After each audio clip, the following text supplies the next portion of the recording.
So I'm reading about Catholic social teaching, about justice and concern for the poor, reasonable sounding things, and then the subject shifts to sex, and they start sounding crazy, because we demand freedom, that's what the politician says, freedom over our bodies, to love who we love, to pursue happiness with our families, and all you guys are saying is no, no, no, but you're ignoring reality, like with in vitro fertilization. How could you deny this loving couple a child? Those are all fair questions, and here is another one. If all this stuff is so great, why are people so unhappy? And what is missing from our grid? But we'll start with the two big questions.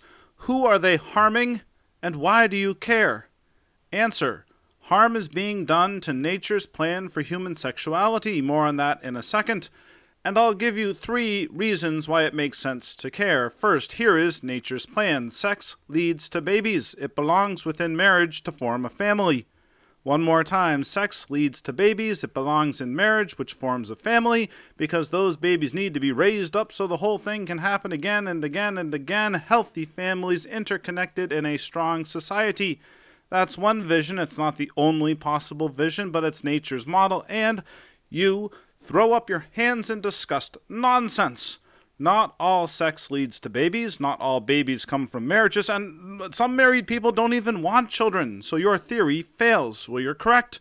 It can fail. And when it does, we are led away from human flourishing. Let's look at it one piece at a time. Babies without sex, we call that in vitro fertilization. And sex without marriage, without babies, that's more common. It goes by many forms and many names, but any way you slice it, that's taking sex out of its natural context. But why not? Why can't I? And we're getting to the answer here, but I wanna is not a moral argument, and why can't I isn't a valid moral question. Consider this example. Why can't I steal from Walmart? Why can't I shoplift from Walmart? I'm not hurting anybody. So pause the video here and try to answer that question. I'm curious. All I can think to say is you can't do it or you shouldn't do it because stealing is wrong. But let's define more terms. Contraception is sex without babies. But what do you call babies without marriage? Single parenthood, which in a way does not seem really to fit in this grid. All these are consumer products, things being sold for a profit. But no one, as far as I know, is selling single parenthood or trying to outlaw it. Speaking of the law, here's a legal question. Could an adoption agency favor placing babies with married couples instead of single people? Would that be discrimination? Would it be hateful? Or would the adoption agency be trying to recreate this fabric of society where every child gets the mother and the father they deserve? And from this view, if this is your view, certain laws and policies might make sense, policies that would seem unjust if you took a different point of view, which explains in a way why the Catholic position can sound so crazy to one group of people and make so much sense to another group. And I called it the Catholic position, but it's really not specifically Catholic at all. It's universal. And historically speaking, it's what everyone until very recently would have called natural. And we said, even if everyone didn't follow it, but we said that every child deserves a mother and a father. That doesn't ignore the reality of illness and accidents, death and desertion, or of abuse and the need for separation. All those things are real, but healing is real too. Next, when baby making is separated from marriage, what's that? Well, it's a gay marriage, because that's not the baby making thing. And this goes by a couple different names, cohabitation and divorce, which might sound like total opposite things. I mean, are the people together or not? But here's how they're different sides of the same coin. In both cases, a child is denied the protection of having his or her parents united by marriage. That's what it looks like from the child's point of view. Marriage is what binds the mother and the father, especially the father, together with the child for the good of everybody. It's not a statement of romantic sentiment. It's an identity, a role, a link in the chain. That's one vision anyway, but again, we're not being naive. Separation can be necessary for safety. It could even be necessary for an invalid marriage to be annulled, but those situations are recognized as defects, as missing the mark. And if it's possible to miss the mark, then it's possible to hit it. And that's what we're trying to do. We're trying to find it being the natural model of sexual morality. And it matters because these innovations threaten the rights of children. Children have rights, starting with the right to be born from a loving relationship rather than from engineering, which explains why adoption is acceptable. It's very good, but not surrogacy. From one point of view, there's no big difference. Adults are just raising their non-biological children. But one is designed to give children the best home possible, an attempt to repair something lost. The other is giving adults a child for a price. It's turning life into a product. Children also have the right to have their parents bonded together, and the sexual faculty is a huge part of that bond. Children have a right to be raised in a healthy society, you could say. Here's an example. A man is surprised to learn that a lingerie modeling company is moving in next door. Originally, he has no objection to the plan, but then, after some reflection, decides that it is not likely to have a positive effect on his marriage, because environment matters. Next, the child has a right to be accepted and loved by the parents who made him or her, not rejected and certainly not killed. Abortion, by the way, would go in here on the chart if you wanted to put it there.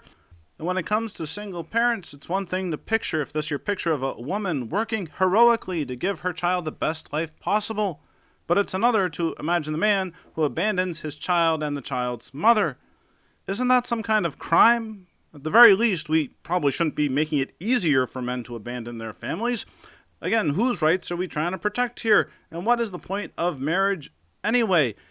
If there were no children, state recognition probably wouldn't even be a thing. I mean, it is weird if you think about it. The government is keeping a long list of everybody who's being romantic with somebody else. It's like a giant gossip column in the state capitol. It only really makes sense because the state does have an interest in binding mothers and fathers, especially fathers, together with their children for the benefit of everyone. What then about gay marriage? Oftentimes, this type of union will be attempted by a man or a woman who already has biological children. In that case, the gay marriage would present an obstacle to the child being raised by a mother and a father. It would do the opposite of what marriage is supposed to accomplish. Other times, the gay couple would adopt a child, and here there's another legal question. Can the adoption agency, as it attempts to find the best home possible for a child, could it recognize that kids do best with both a mother and a father? Would that be discrimination? Would that be hate? And I already hear the objection. You claim to want what's best for children. Okay, Sally has 2 dads. You might have a problem with it, but that's reality. What about Sally's rights? Doesn't she have the right to have her parents protected? Well, that's a good question. Here's a true story. 2 women are devoted to one another for decades. They cared for ailing relatives, maintained a home, were pillars in their community. But one could not share with the other's pension benefits. The pair also lacked some tax protections offered to married couples. Was that unfair? Well, they were sisters. They loved each other as sisters. Is that discrimination? Is that hatred of sisterhood? When the state refuses them the benefits that go to married couples? Well, I don't think so. I think they're just not married because that's not what marriage is. And back to Sally now. She has a father and a mother, like every other human. One father and one mother. And you can always, what I'm trying to say, you can always frame a situation so that an innovation seems necessary. But that story is never the whole story. Consider this family, several children, a tight budget. Contraception seems responsible. That's the pitch. It definitely is a better pitch than if you're trying to market it than saying, hey, contraception helps married men get away with adultery. That brings us to reason number 2 why this matters. These innovations are false promises that do not serve the common good. The carefully framed story is never the whole story because in the whole story we are all connected. That's reality. Here's the promise. Worried about a low birth rate? More IVF. Problem solved. Worried about the number of unwed mothers? Contraception is the answer. Only it wasn't. It was the opposite, which is mysterious from the point of view of the atomized individual. But it makes perfect sense when you consider the natural model of human sexuality and the consequences of breaking it. Another example. The widespread use of contraception makes abortion access more, not less, politically necessary. You see, if contraception is a human right, then failure of contraception is an injustice that must be corrected. Are they opposites or not opposites? It depends on how you're looking at them, but these are all theoretical points. It is a historic and a legal fact that acceptance of abortion in America followed legally and culturally after the widespread use of contraception. Want more marriages? Well, the answer's right in front of you. Allow gays to marry. Another problem solved. Those were the promises. More babies, more well-planned families, more marriages. But the results didn't match. Why? Because you, Mr. and Mrs. Individual, cannot have a right to these things. You cannot have a right to babies or a right to sex or a right to marriage, because that would imply the obligation on someone else to cooperate with you. That the result is frustration, confusion. No one wins. For example, in this model, children are a blessing. Outside of it, they're an option, something to choose after you make the appropriate calculations. The net result, smaller families. And if marriage is not the lifelong commitment of one man and one woman to a faithful and potentially fruitful union, it must be something flexible, something provisional. Husbands and wives have duties to one another. Partners have negotiated benefits. My point is that ripping these things apart, it's a violent act. It's harmful. Sex is good. Babies are good. Marriage is good. Let's free them all from all that silly baggage. Free them all and we'll get more of everything, right? Well, that was the promise. It was not the result. And if all that sounds extreme, let's just say that there were unintended consequences, including a strengthened role for the state, which is reason number 3. It's a subtle point, but one image is organic, the other is legalistic. A spaceship, consider this. A spaceship arrives from Mars and 3 life forms get out. All we know about them is that one is female, another is male, and the third is a juvenile. Everyone on Earth would immediately know what was going on. But if 2 adults of the same sex and a child got out, the situation would require further explanation. We would need some sort of contract or some sort of statement to identify what the relationship was. Gay marriages, in other words, are creations of the state and not of nature. And that's why I started with the politician. He kept talking about freedom, about the individual. Well, it's up to us then to consider the rights of the child and the common good. We called that earlier justice and concern for the poor. And this individual, for one, prefers a state that is limited, that serves the natural order rather than trying to recreate it. Fine, is your response. I prefer a state that allows everyone to marry who they love. All your talk about unintended consequences and the common good was not convincing to me or most people. It's really not that complicated. Life is short. Loneliness sucks. Let's let people be who they are and don't be homophobic. Not that complicated. And all your talk about children, the fact is that not every heterosexual couple can have kids, but they can still get married. You let people in their 80s get married. What's the difference?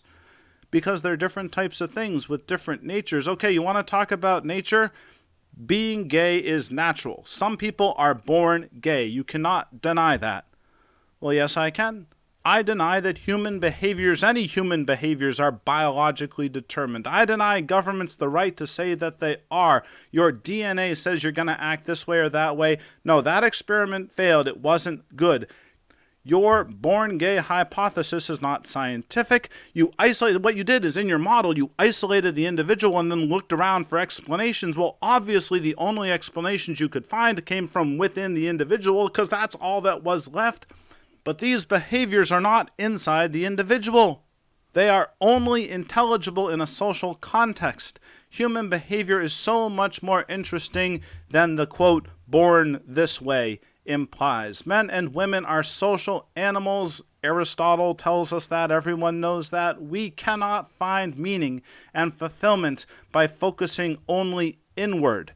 That experiment has also failed. Instead, let us make ourselves a gift of love for others, a call to virtue, to self-mastery, and it is a positive message for a hurting world. The natural model for human sexuality.